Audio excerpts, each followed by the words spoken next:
Democrat of the day is the senator from the north side of the metro, Jason Isaacson, District 42. He's kind enough to join us today to talk about the last few years. Senator, thank you very much. I appreciate the time. I had no idea I was getting this illustrious title of Democrat of the Day. That's awesome. I'm going to put that on my wall or something. It's not a formal decree. I mean, it's. Oh, okay. I wasn't sure. Taking victories where I can get them. Thank you for having me today. My pleasure, and thank you. I want to actually. The reason why I'm having you on is I saw that video that you went after Chamberlain in the Senate hearing on, I guess it was a critical race theory. And what I love about that video is you did what you should have done, which is you started bringing up what the people were testifying about. And the fact that you brought that up, all of a sudden, Chamberlain didn't want you bringing that up in a specific manner that didn't make his point. And he quickly tried to shut you down. And you're like, I'm just referring to what the testimony we had. That's right. Yeah. I wasn't even going to go all in on them unless they did something crazy. And, that bar wasn't set very high apparently because they immediately talked about things like, if you can even imagine this said by an adult in our society, that words like diversity and equity are divisive in our classrooms and shouldn't be taught. And it was a testifier for Paul Gazelka. And I said, that's kind of crazy, Paul. And I said, is this where you stand with it? And of course, he didn't want to answer that question. It was unbelievable that they're not only saying these kind of crazy things, but they're attempting to make them sound like they're normal and mainstream, which has kind of been their stick, right? They say crazy things very civilly and hope that you won't call them out for it. And I pretty much make my living doing just that in the Senate because it's a very target-rich environment. Well, and they try to be so folksy. Have you ever thought about looking at them and saying, you guys know anyone can homeschool their child if they don't like what's going on in the schools? Wow. Anyone can homeschool their child in the state of Minnesota. It's very easy to do. Why are we basically trying to say, parents can kick open the doors and order teachers what to do? Well, first of all, we can't bother them with facts because that would get in the way of the argument. Second of all, which is the truth. But the second thing is that, I think we have to be really honest about what these things are. There has been a brewing battle for a long time between the Chamber and Education Minnesota, who represents the most amazing group. I'm a member of it, the Teachers of Minnesota. And I have to tell you that, these are all different angles they take to attack it because they can't just win it outright. And so they try to chip it away. It's here, chip away there. They do it with tier licensing. They want to stop the union from being successful. And the bottom line is, if I'm going to take a real serious and very clear stab at solving our problem with education, the first person I should be talking to is the people who are exercising that education, and that's our teachers. And that's never in their line of sight on how they want to solve problems, and it's pretty frustrating. By the way, we had Denise Sprecht on yesterday from Education Minnesota. Exactly. It just is this war on teachers. It's not good. And I get it. They get excited about it because they basically can rile up their base. But the reality is they're damaging education and they're lying because once again, any parent in the state of Minnesota can homeschool your child. If you don't like to go to your school, you can just homeschool them and you can kind of dictate the curriculum as you see fit. They just don't want to. So, yeah. Go ahead. No, you please. Good.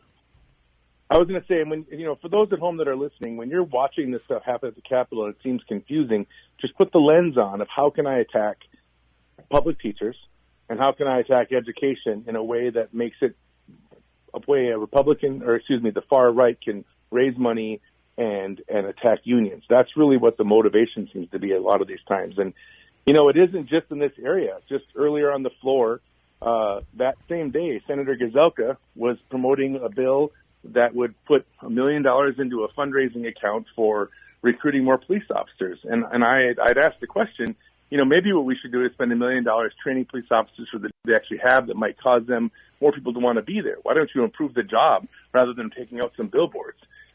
And his response to me was, let's have all hands on deck and recognize this is a crisis. Let's remember, this is all hands on deck. The state's in trouble. And I said, with all due respect, Senator Gazelka, we were in crisis and it was all on deck when black men were being murdered by our police, period. And that's where we're at. And that was a failure of your leadership, and you're not willing to go down that path and solve those problems. So now here we are trying to recruit more police officers when really we had this problem a long time ago, and under your leadership, we just didn't do anything about it.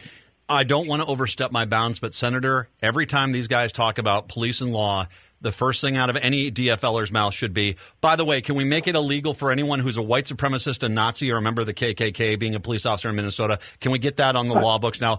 Every single time they will refuse to do it. But that right. I guarantee you that all of a sudden, if they basically have to sit there and constantly say we're not going to vote on that, well, it's going to damage. I can't understand these people. Right. Yeah, they just are. I got to bring up something though. You are the ranking minority member of the redistricting committee in the Senate. Yes, sir. Redistricting happened yesterday. Yes, it did. Yes, and if I'm not mistaken, now you, friend of the show, big fan of yours. Yep. You're there. Are you still in 42 after this redistricting, or has John Marty joined you in 42, or have you joined him in his district? You know what?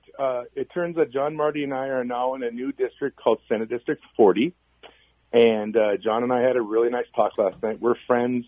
We've worked together. He's been very helpful for me in my career, and it turns out we're in the same district, and we're both committed to running. Mm-hmm. And so, I put my announcement out earlier today. And I'm running full speed because, in my mind, this is about the future and looking at what's next. And we have so many things. If you hear my dog in the background, I apologize. No, we have so many things that we have to do to protect education, to protect our environment. I'm having a bill coming out later this year that's going to say everything the government does going forward has to go through the lens of climate change and how it affects us. If we don't start taking this seriously, it's going to be a real problem down the road. It already is a real problem. And so, really, there's a lot of things we have left to do. I'm working on some pretty serious mental health bills to try to create an urgency room for people that are in mental health crisis in the room and not only have a problem and be in a stressful place, but be exposed to other folks who might be sick.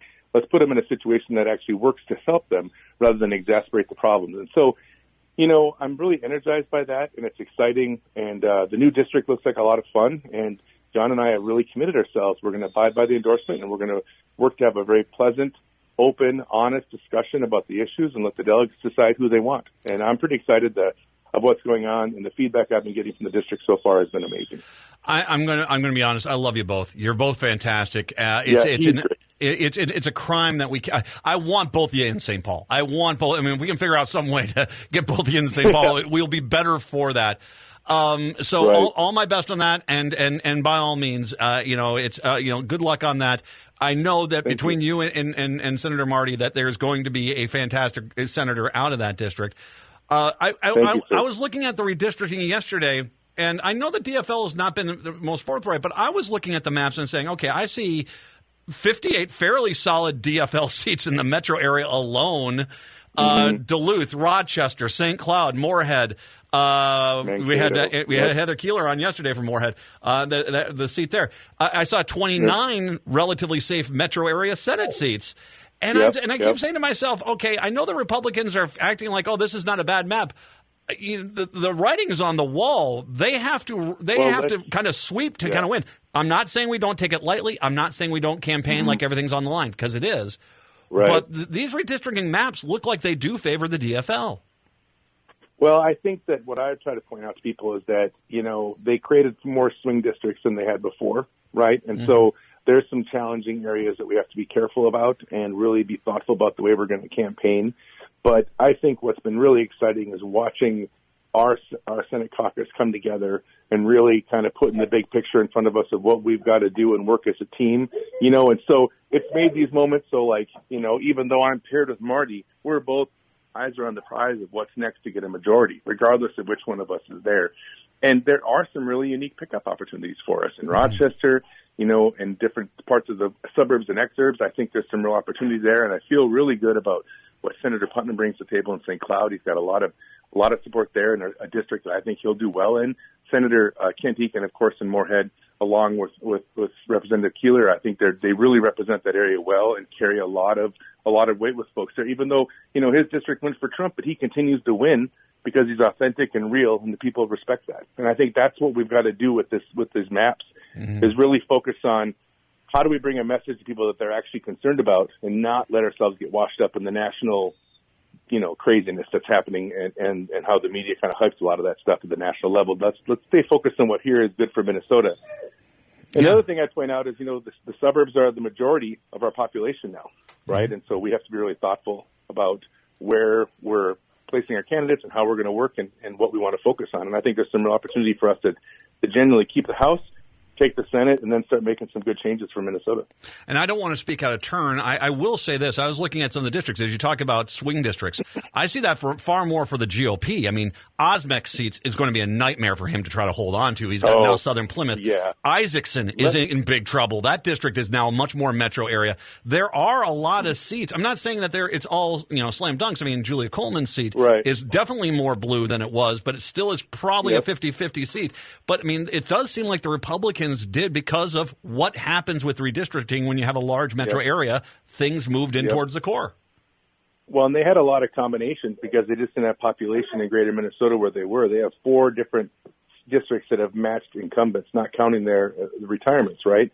And let's talk about the Osmek seat for a second. Yeah. I mean, it's his worst-case scenario. He's up against Ann Johnson-Stewart, who is simply a juggernaut. She is one of the most amazing, talented, and really truly most authentic human beings I've ever met, and you just can't go wrong with her as your candidate, and I think that puts Osmek in a tough place. I wonder if he even runs. I don't think he is. I agree with you. It's going to be amazing. I agree with you. I wonder if he's going to send in his, just decide not to run again because he went from an area, and I've been out to Western Hennepin County where he was is there, and that's changed. I mean, Southern Plymouth, 10 years ago was a kind of a swing district. Now that's a pretty solid blue vote.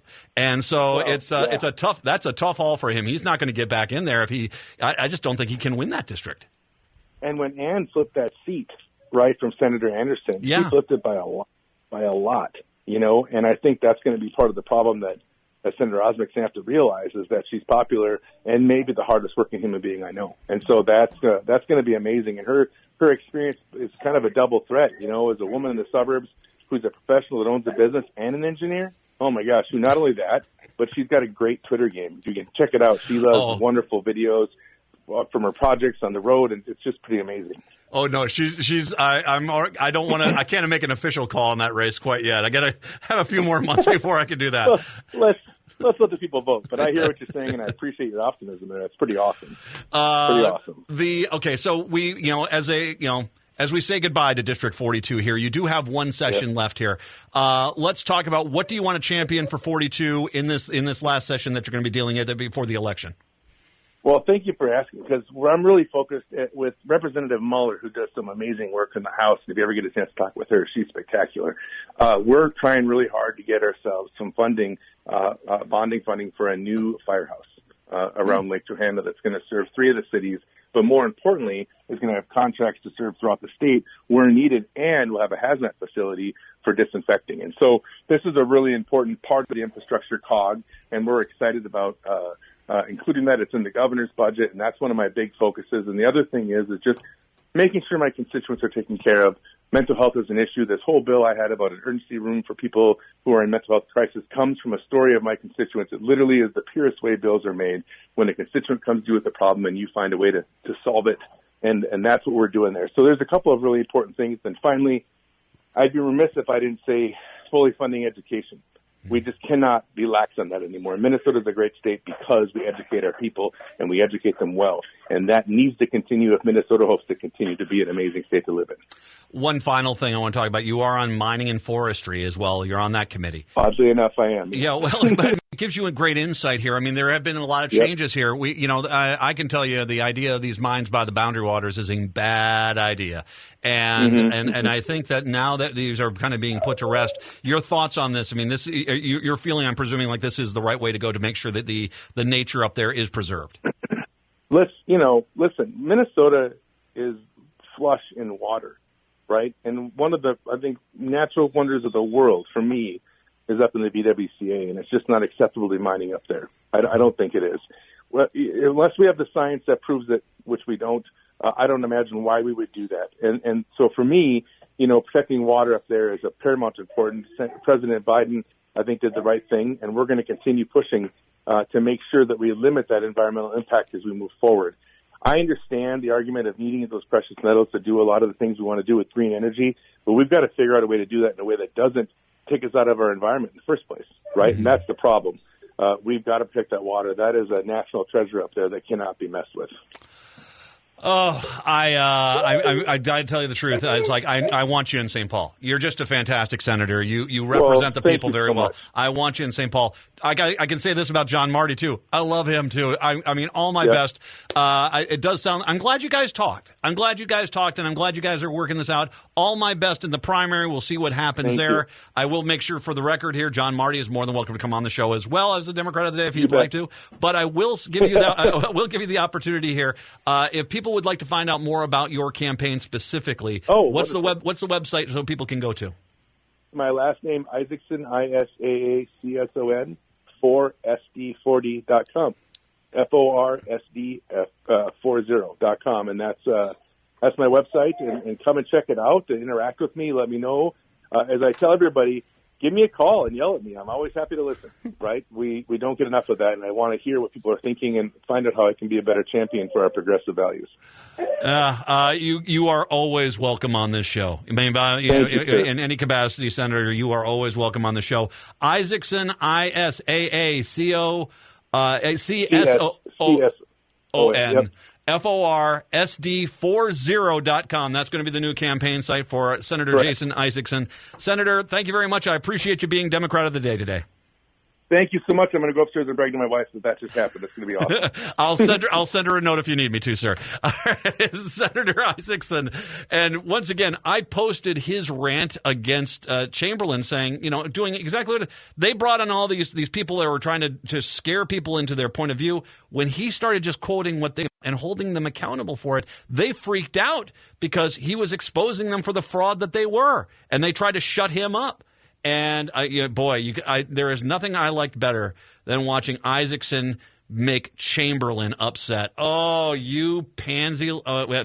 Chamberlain. Okay. Enough about that clown. Let's take a break. 952-946-6205. 952-946-6205. It's the Matt McNeil Show right here on AM 950.